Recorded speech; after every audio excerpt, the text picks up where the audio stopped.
So, good day everyone. Today we're going to explore a powerful and practical philosophy that has shaped not just academic thinking, but also real-world decision making, pragmatism. So, specifically, we'll look at how this philosophy was developed and applied by three key thinkers: Charles Sanders Peirce, William James, and John Dewey. So, what exactly is pragmatism? Pragmatism is a philosophy that aims to clarify our ideas and beliefs by focusing on their practical consequences. It emphasizes the usefulness and effectiveness of ideas in real-world situations. So, sa madaling salita, kapag ang isang idea nakakatulong or epektibo sa pag-solve ng mga problema o paggawa ng desisyon, then it is considered meaningful and even true in pragmatic sense. Now, why should we care about pragmatism or why is it important? So, it is important because it encourages us to focus on what actually works in practice instead of just debating abstract theories. Pragmatism asks how does it help us in real life? Kaya naman napakalaga ng pragmatism hindi lang sa philosophy, kundi pati sa education, science, politics, at maging sa ating pang-araw-araw na buhay. And to continue this topic, may I call Miss Elaine Valdemosada to discuss further. Thank you, Miss Nicole Sarmiento. So, the first one is Charles Sanders Peirce. So, Charles Sanders Peirce, he was an American philosopher, scientist, and mathematician known as the father of pragmatism. So, he believes that an idea that is useful in solving the difference between two positions in significance. So for him, if an idea is not useful in solving a problem or bringing about a desirable result, it does not have any significance at all. So, ang sabi ni Pierce, para maging mahalaga ang isang idea, kailangan useful siya. And kapag hindi nakakatulong ang isang idea sa pagsasolve ng problema o sa pagbibigay ng resulta, wala itong saysay. In short, kung walang practical use ang isang idea, wala siyang value. So let's say na kung may idea ka pero hindi naman siya nakakatulong sa totoong buhay, example sa pag-solve ng problem, sa pagde-decide or sa paggawa ng action, ayon kay Pierce, useless lang siya. Para kay Pierce, ang halaga ng isang idea ay nasa practical na gamit niya, hindi lang sa ganda or lalim ng isang thought. So, to explain or elaborate the thought of next philosopher, William James, about the pragmatism, Ms. Jasmine Santos will continue the discussion. Thank you. Thank you, Miss Elaine. As we go to the next philosopher, William James is actually one of the founders of pragmatism and helped make it popular in the US. Though si Charles Sanders Peirce first coined the term pragmatism in the 1870s, but si James yung nagpa-expand and nagpa-popular nito. James described pragmatism as a method for settling disputes about meaning and truth. Instead of asking, is this theory true in the abstract, pragmatism asks, what practical difference would it make if this idea were true?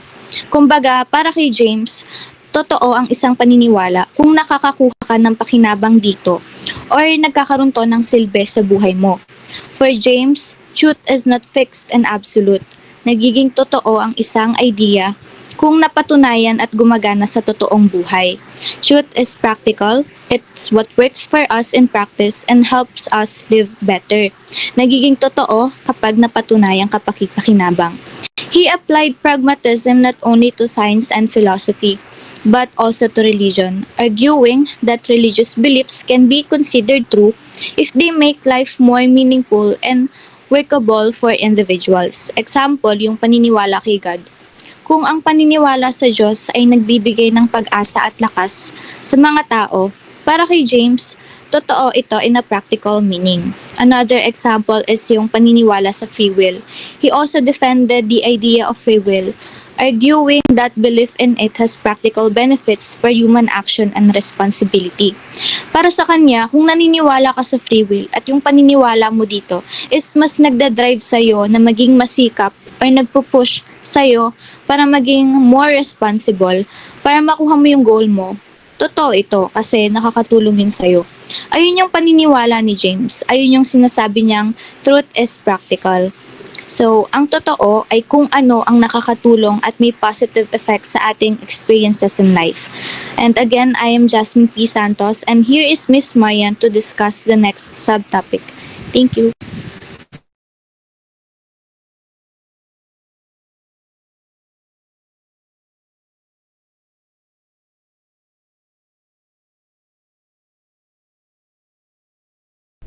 Thank you, Miss Jasmine.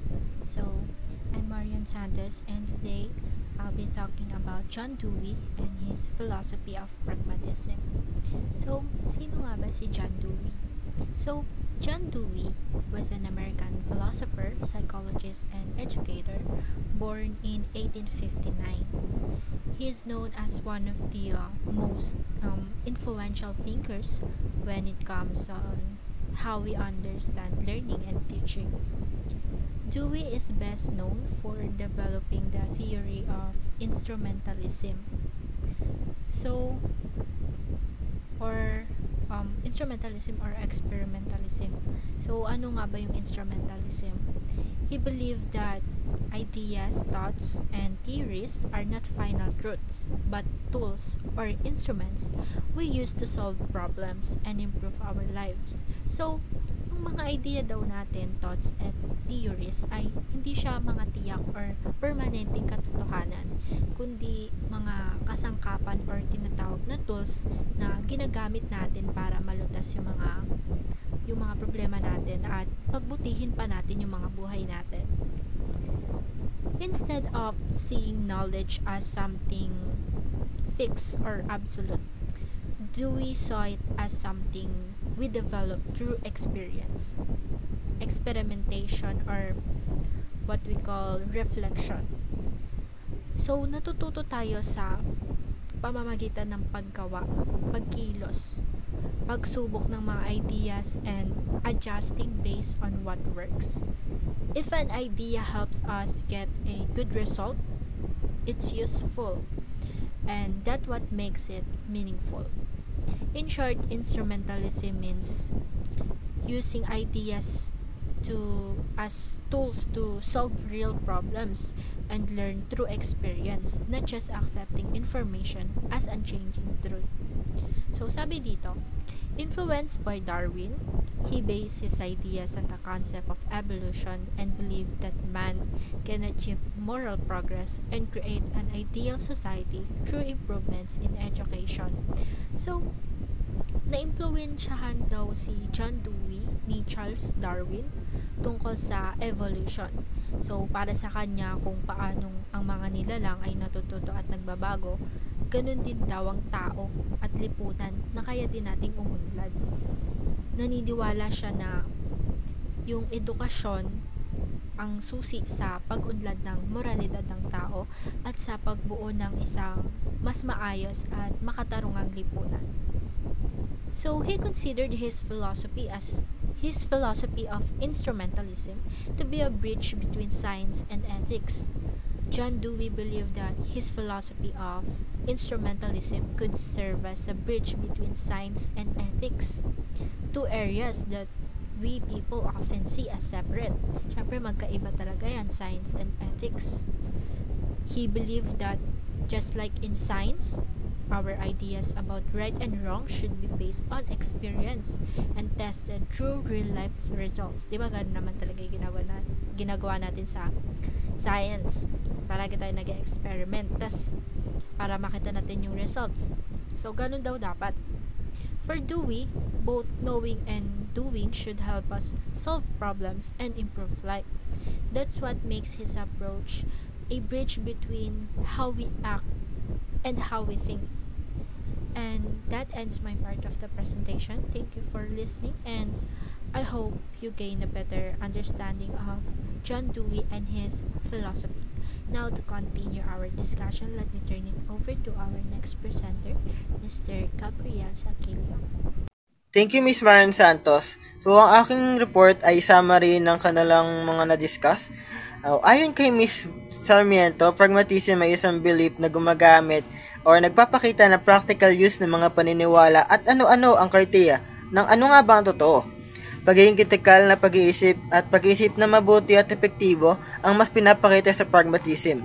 Gaya ng ibang paniniwala, madami ding mga tao na naniniwala tungkol sa mga ito, katulad ni Charles Sanders Peirce at si William James at John Dewey. Ayon kay Charles Sanders Peirce na diniscuss ni Miss Baldemosada, si Charles Sanders Peirce ay tinuturing na ama ng pragmatism. Siya ang nagpakita ng idea na mahalaga ang isang idea kung kaya nito masagot ang pinagkaiba ng dalawang idea. Pero pag ang isang idea ay kabaliktaran ay hindi daw ito mahalaga. Kay William James naman na diniscuss ni Miss Jasmine Santos ay siya ang nakaisip ng idea ng version ng Peirce pragmatism na may kasama practical na pag-iisip na may katotohanan. Sabi nga, an idea is only true if it does what you want it to do, which is my point naman. Nagiging totoo lang ang mga idea na naiisip mo kung yun yung gusto mong gawin. And ang gantong pag-iisip ay tinatawag niyang a practical cash value, na para sa perspective niya, ang pragmatism ay philosophy na may katotohanan at may practical na resulta. At last, si John Dewey na diniscuss naman ni Miss Marian Santos, ang kanyang version ay tinatawag na instrumentalism at experimentalism. Ang idea niya ay simple lang, lahat ng tao nag-i-improve at natututo, na pwedeng kalabasan ng maganda society gamit ang pag-aaral. And karagdagang meaning lang ng pragmatism ay it's a philosophical movement that emphasizes the practical consequence and real-world effectiveness of ideas and actions rather than their theoretical or abstract aspect. Halimbawa, alam kong madami sa inyo nag-jeep papasok o kaya sumasakay ng mga public transport kada umaga or papasok ng trabaho. Pero may jeep strike, kaya nag-isip ka, jeep lang ba talaga yung pwede kong sakyan or afford na sakyan? Kaya naisip mo, pwede naman ako mag-taxi or mag-trike. Kumbaga, sinasabi lang sa pragmatism na maging isa ka lang critical thinker instead na, ay, walang jeep, di na lang ako papasok. Yun lang kasi alam ko sakyan. Pero, sa example ko, I want to clarify lang na depende po ito kasi merong iba na jeep lang ang kaya talaga and yun po. Pero pinapakita kasi nito na pinaprioritize mong makapasok sa school or sa work kaysa kung magkano babayad mo. Malay mo, di ba, may exam pala kayo. Lastly, pragmatism is a belief that prioritize being practical than being perfect. Parang sinasabi na kung kaya kahit hindi perfect gaya na nasa isip mo, pwede na yan, basta magawa lang yung pinakagusto mo. And for our last part, we would like to answer a question that was given to us by our professor na, what is your subtopic? And for our last part, we would like to answer a question that was given to us by our professor na, what is your most important learning from the subtopic you discussed? We'll start kay Miss Nicole Sarmiento. Thank you. To answer this question, my most important learning is that practical results matter more than just theoretical ideas. Pragmatism helped me realize that what we believe or apply should lead to real helpful outcomes whether in school, work, or daily life. Thank you. For me naman po, natuto ako na hindi lang sapat na maganda lang ang isang idea sa papel. Dapat may gamit din po siya sa totoong buhay, nakakatulong sa tao at may magandang resulta. Doon nagiging valuable ang idea kasi may practical result po ito. Thank you po. So, for me, yung most important learning ko sa subtopic na na-discuss ko is yung kay James William na yung pragmatism is that truth is not only about abstract theories or fixed principles, but about how ideas actually work in real life. Like, hindi sapat na sinasabi mo lang yung gusto mong paniwalaan.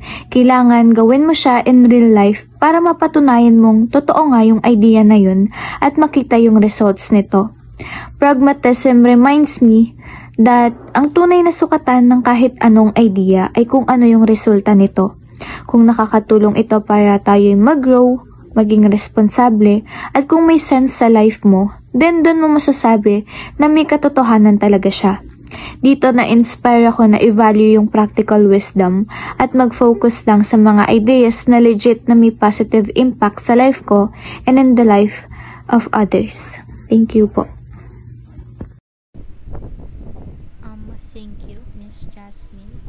So, for me, ang pinaka-importanting natutunan ko mula kay John Dewey sa instrumentalism is yung idea na ang kaalaman ay parang isang kasangkapan or tool na ginagamit natin para malutas yung mga problema natin sa pang-araw-araw na buhay, na hindi lang basta-basta pag-alam or karutungan yung mahalaga, kundi kung paano din natin to ginagamit at ine-experience dito sa totoong buhay or sa totoong mundo.